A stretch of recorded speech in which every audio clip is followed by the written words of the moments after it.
Super. Donc, on revient encore dans Actes.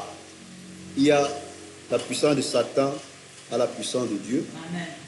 On a la foi en Christ, le pardon des péchés et l'héritage avec les sanctifiés.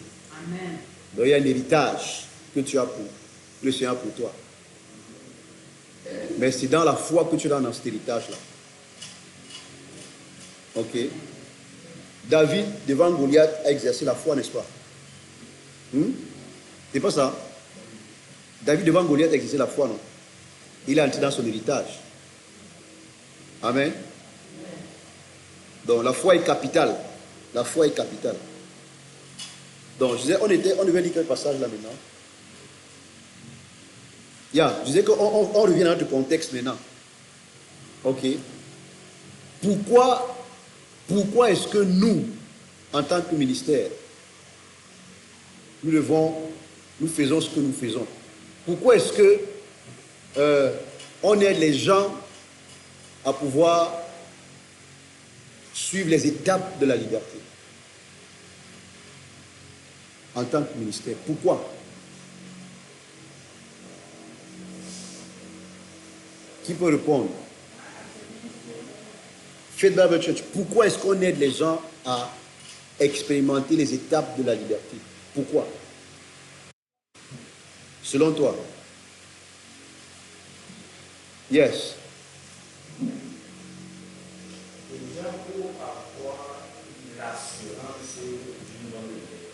L'assurance du mot liberté, ok. Qui d'autre? Oui. Pasteur Samak.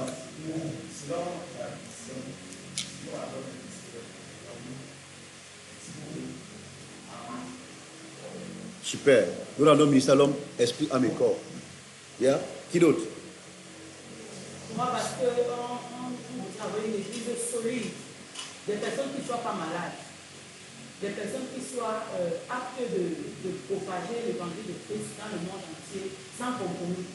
Parce que quelqu'un est malade émotionnellement, il ne peut pas aider quelqu'un d'autre.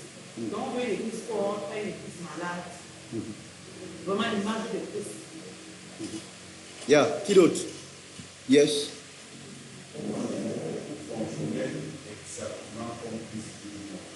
Pour fonctionner exactement comme Christ nous l'a fait. Ok, souvenez-vous tout à l'heure, on est parti de l'exemple de Lazare avec Jésus. Ensuite, on a vu l'exemple de Paul dans sa rencontre avec Jésus. Il a reçu la vision. Et expressément, j'ai dit, quand on regarde la vie et le ministère de Paul, tout est attaché et marié à la vision qu'il a reçue. Ok? Le pasteur David a dit quelque chose de très important. Notre vision dit quoi? Quelle est notre particularité? Premièrement, on doit faire des croyants des disciples. Ça, c'est le mouvement de formation des disciples.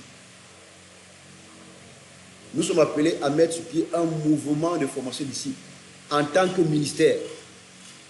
Si on doit faire des croyants des disciples, c'est les disciples qui font d'autres personnes disciples. Ça, c'est la première raison. Deuxième raison, on rend ministère à l'homme tout entier. Esprit, âme et corps. En rendant ministère à l'homme tout entier, c'est un aspect fondamental pour notre ministère. Au début, on a parlé des problèmes émotionnels que les gens ont, des blessures des pères, des blessures des mères. Quand on est tout petit, on grandit avec ces blessures-là. Ok. Donc, quand on rend ministère à l'homme tout entier, on prend en considération les blessures émotionnelles. On prend en considération l'oppression de l'ennemi. On prend en considération l'intelligence qui doit être renouvelée par la parole de Dieu, par l'évangile sans compromission du Seigneur Jésus-Christ et la puissance de guérison de Dieu.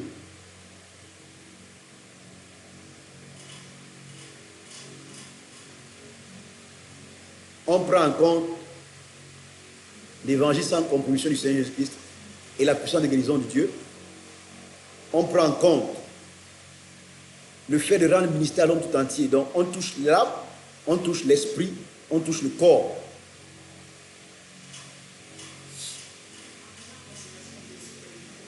les blessures émotionnelles, les blessures des pères, les blessures des mères. Quand tu étais petit, tu as reçu des blessures. Il y a un vide qui doit être comblé. Donc, on doit pouvoir toucher l'homme dans son entièreté. C'est pour ça que nous, en tant que ministère, on conduit les gens vers les étapes de la liberté. C'est un outil que Dieu nous a donné dans la course de la vision dans laquelle nous sommes engagés.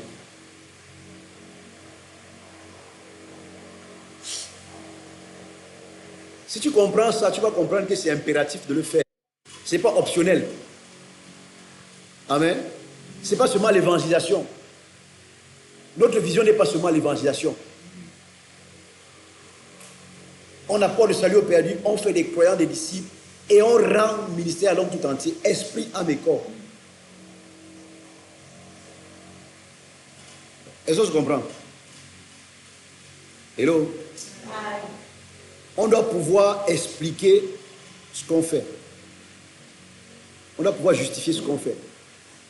Et c'est dans cette justification qu'on peut communiquer aux autres, qu'on peut transférer, qu'on peut transmettre.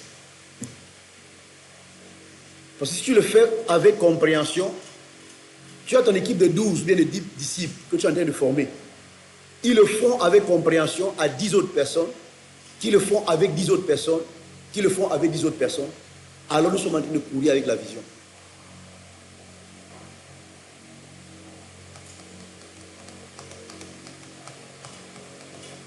Donc c'est pas seulement qu'on peut évangéliser, on peut évangéliser, on peut évangéliser, mais qu'est-ce qui nous motive?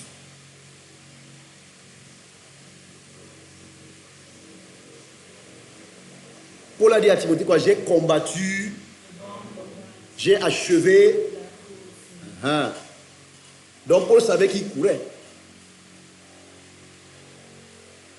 Chaque jour quand Paul se levait pour aller évangéliser quelque part, il savait qu'il était en train de courir une course.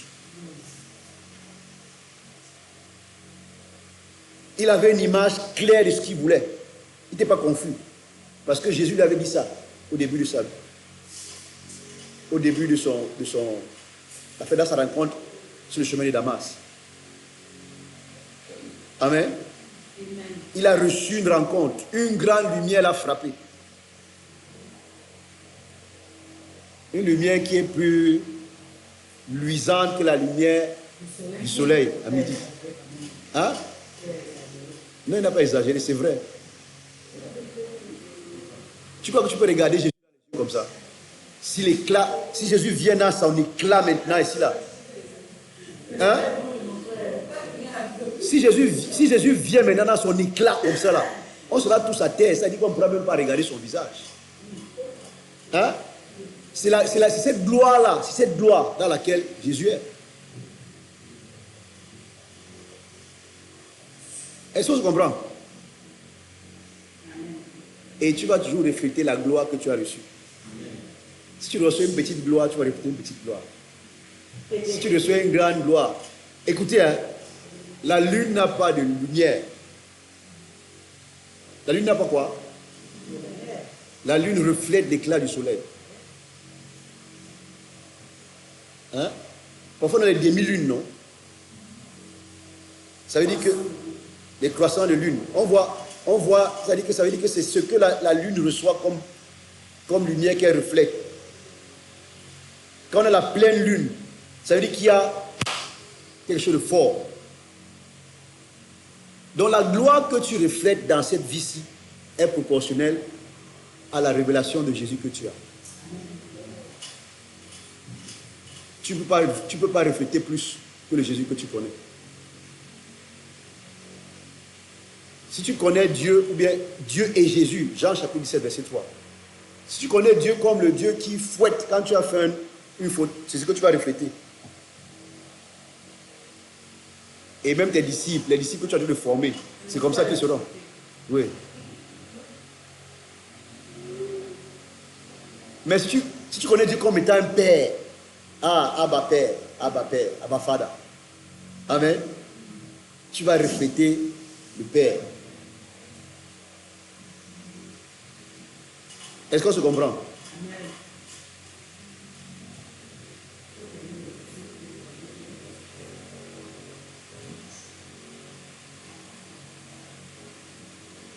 Donc, c'était important qu'on pose ces fondations et qu'on comprenne qu'en tant que ministère, on ne fait pas juste les choses pour les faire. Il faut qu'on comprenne ce qu'on est en train de faire.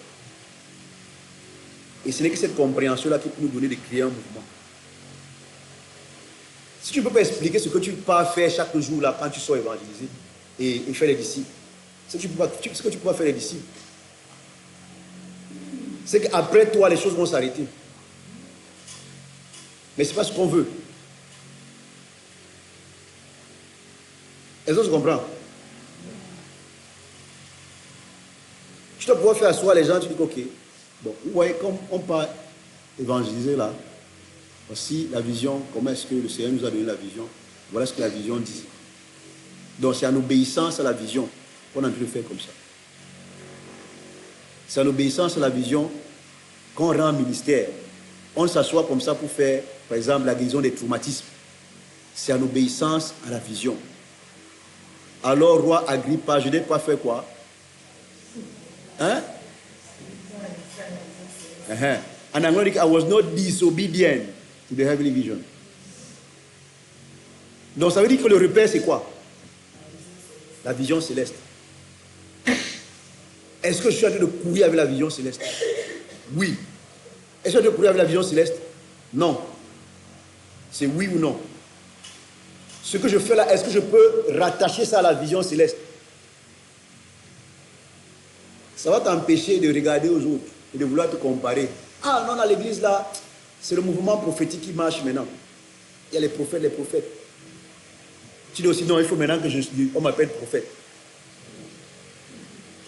C'est quelle vision que tu poursuis? La vision charnelle ou bien la vision céleste? Mondaine. Paul appelle ça les vents de doctrine. Les Éphésiens. Hein? On ne court pas après les vents de doctrine. On court dans la vision que Dieu nous a donnée. Et il dit que si elle tarde, attends, elle va certainement, parce que c'est pour un temps bien marqué. Et vous comprenez donc que entre le jour où on reçoit la vision et on commence à courir et la manifestation, il y a un temps d'attente. Et dans ce temps-là, Dieu bâtit le caractère qui peut recevoir le poids de gloire attaché à la vie.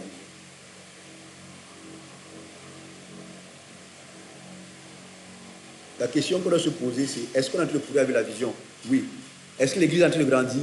Non. Est-ce qu'on court avec la vision? Oui. On ne se dérange pas. Aussi longtemps qu'on fait la bonne chose, Dieu va manifester parce que c'est pour un temps marqué.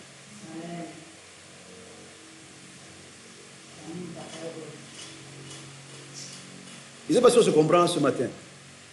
Hello?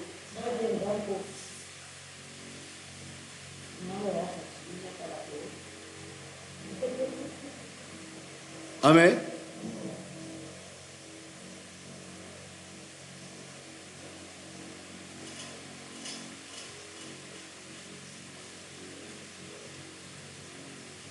Paul a dit à Timothée que quoi? 2 Timothée 2, verset 2. 2 Timothée 2, verset 2.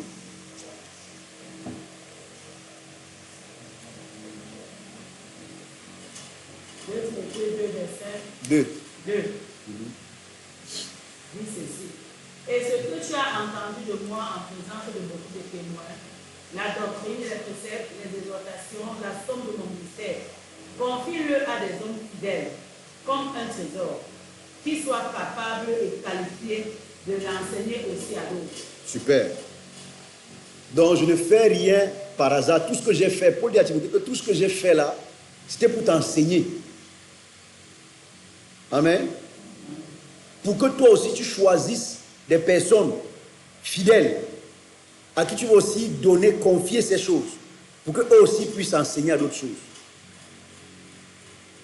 Et Paul dit qu'il n'a pas été désobéissant à quoi? Il n'a pas résisté à quoi? La vision céleste. Ça veut dire que toute l'activité de Paul, tout son ministère était construit autour de quoi? La vision céleste. Donc si on va fouiller les enseignements de Paul à Timothée, à ceux qui étaient avec lui, fouiller sa façon de faire, son comportement, et toute sa vie, on va se rendre compte que on va retrouver la vision céleste là-dedans. Et nous, en tant que ministère, on a une vision. Je disais à ceux qui viennent souvent à l'école des affaires, dimanche matin, 7h30, 8h30. Pourquoi? Hein? Pourquoi l'école des affaires? Premièrement, on a vu que l'agneau est dit de recevoir la richesse. Amen. Hein? C'est pas pour les mondains, c'est pour l'agneau. C'est ça, je comprends. Et comme on est en partenariat et en alliance avec l'agneau, ce qui est à lui est à nous. Par la foi en lui, le pardon des péchés, l'héritage avec les sanctifiés. Amen. Deuxièmement, une de nos valeurs, c'est susciter l'église économiquement forte. C'est pour ça qu'on fait ça.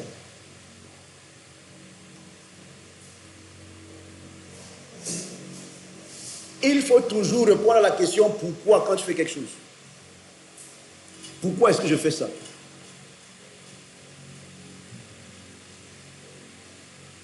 N'imite pas seulement. Cherche à comprendre pourquoi.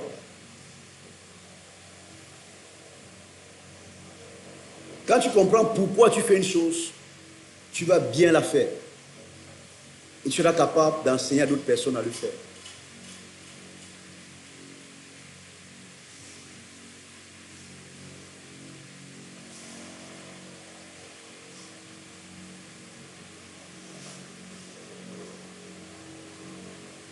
On fait comme ça, on fait comme ça. Pourquoi on fait même comme ça? Pourquoi?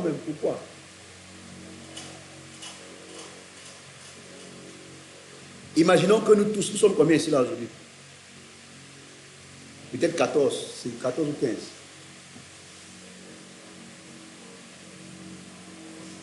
Ok, nous sommes 15. Ok. Imaginons que nous tous, nous comprenions pourquoi on va dans le champ de mission. Ce ne sera pas différent. Notre rendement sera différent, non?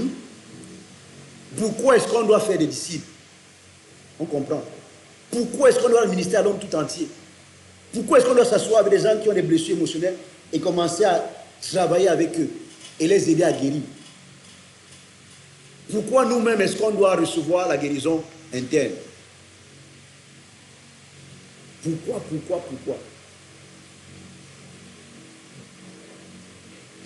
Quand on comprend pourquoi, on fait les choses de la bonne manière. Quand on comprend pourquoi, on fait les choses de la bonne manière. Ça doit être ça, notre défi. Donc quand on parle des étapes de la liberté, comme je disais tout à l'heure, c'est un outil que Dieu nous donne. Pourquoi? Pourquoi nous donne cet outil-là? C'est pour faire quoi? Yes.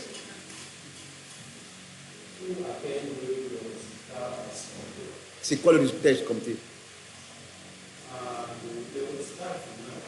C'est quoi le résultat final? Le but, c'est quoi le but? Pourquoi tu caches? Ouvre le livre là. Pourquoi quand tu fermes, tu le lis seulement. Quand tu nous lis seulement la couverture du livre, on veut connaître le contenu. C'est quoi? Oui. Conduire les âmes à l'éternel. C'est pas tout à fait ça, oui. C'est quoi la vision céleste? La vision céleste, c'est de guérir, d'aller de la nation de disciples et baptiser au nom du Père et du Saint-Esprit et guérir les malades, délivrer c'est tout ça. Bon, c'est pas tout à fait ça par rapport à ce qu'on a expliqué. 7 filles de captifs.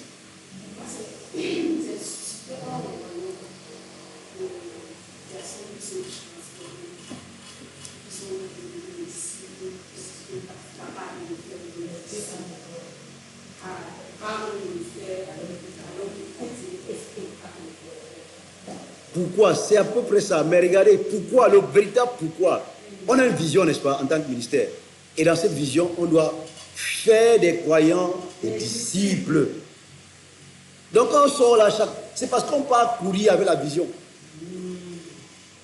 Donc quand je programme, quand je suis intentionnel que lundi de 8h à 15h, je m'en vais, je ne vais pas évangéliser, non, je m'en vais faire des croyants, des disciples. Je m'en vais rendre le ministère à l'homme tout entier. C'est ce que je m'en vais faire. Hein? Et cela implique, ça peut impliquer que je les aide à passer par les étapes de la liberté. Est-ce qu'on se comprend? C'est parce qu'à la fin, on veut être une communauté du royaume pour la transformation des nations. C'est pour ça qu'on veut créer ce mouvement de formation des disciples. On veut transformer les nations. Maman, tu m'appelles.